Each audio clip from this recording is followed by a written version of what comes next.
Miras oplosan telah banyak memakan korban.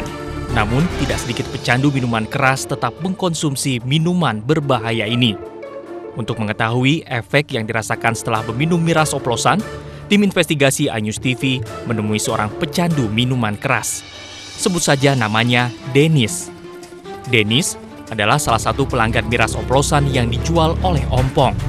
Pria yang sudah menjadi pecandu minuman keras sejak SMP ini mengkonsumsi miras oplosan karena tergiur dengan harga murah. Oke, makasih ya.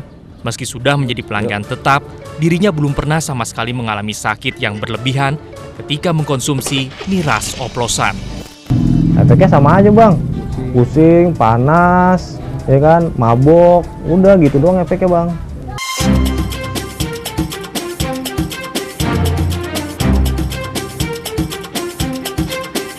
Alkohol yang dipergunakan untuk dikonsumsi adalah jenis etanol yang pembuatannya melalui proses fermentasi dari bahan dasar buah maupun gandum dengan bantuan ragi. Sedangkan para pembuat miras oplosan menggunakan etanol teknis yang dibeli di toko kimia dan toko obat. Padahal, etanol teknis tidak bisa dikonsumsi walaupun diencerkan dengan air. Bahkan beberapa pecandu minuman keras membuat miras oplosan menggunakan metanol atau metil alkohol yang biasanya dipergunakan untuk bahan pembuatan spiritus. Jangan etanol itu boleh, etil alkohol kan boleh kan, yang nggak boleh itu metanol. Metanol itu memang boleh, tetapi kan dia tidak boleh ada di dalam pangan, ya kan. Yang berbahaya itu yang alkohol teknis itu yang umumnya mengandung metanol, spiritus misalnya.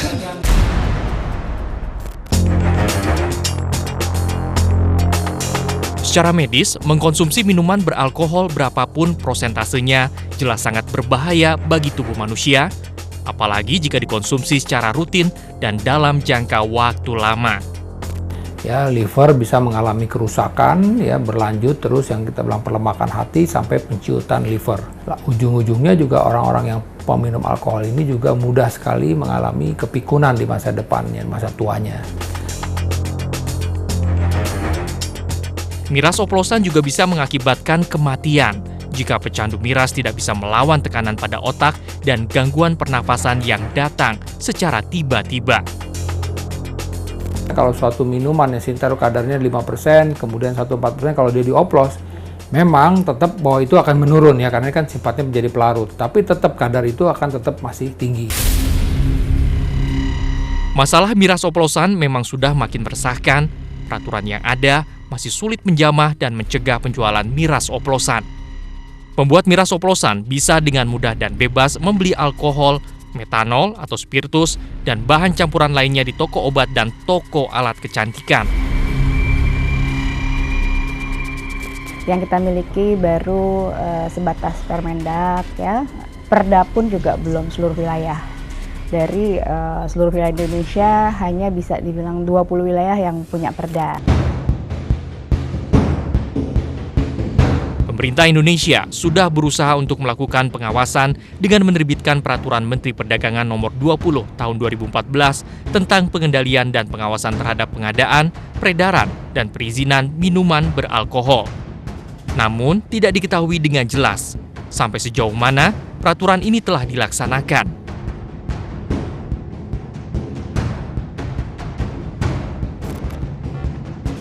Pemerintah daerah juga harus tegas dalam mengatur penggunaan minuman keras tradisional untuk acara adat. Karena sampai saat ini, miras tradisional juga salah satu penyumbang angka kematian. Jadi seyogyanya seluruh pemerintah daerah di seluruh wilayah Indonesia harusnya mengeluarkan satu peraturan khusus, ya, perda khusus untuk minuman tradisional, gitu. Jadi artinya di mana boleh dijual, terus konsumsinya seperti apa, ya. Kalau kita nih selama ini tidak ada peraturan, akhirnya ya mumpung tidak ada peraturan, jadi semua orang euforia, ya, memaksimalkan penjualan miras dan juga akhirnya anak-anak kita menjadi korbannya. Minuman keras tradisional seperti ciu, tuak, dan brem dapat dengan bebas dijual dan dikonsumsi di tengah masyarakat dengan alasan nilai budaya. Namun pada kenyataannya, minuman memabukkan ini justru dikonsumsi untuk pesta dan kesenangan pribadi. Bahkan, minuman keras tradisional ini paling sering dioplos dengan zat dan bahan kimia lainnya.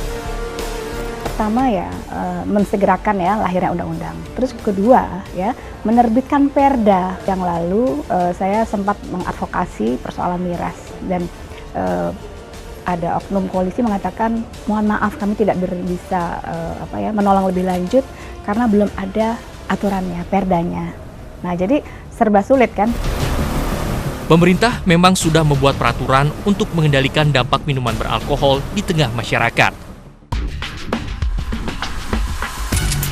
Hanya saja, peraturan yang dibuat ternyata belum bisa sepenuhnya melindungi warga negaranya dari dampak buruk dari pengaruh minuman haram ini. Jangan bilang pemerintah tidak tahu tentang masalah ini, karena kami sudah memberitahukannya.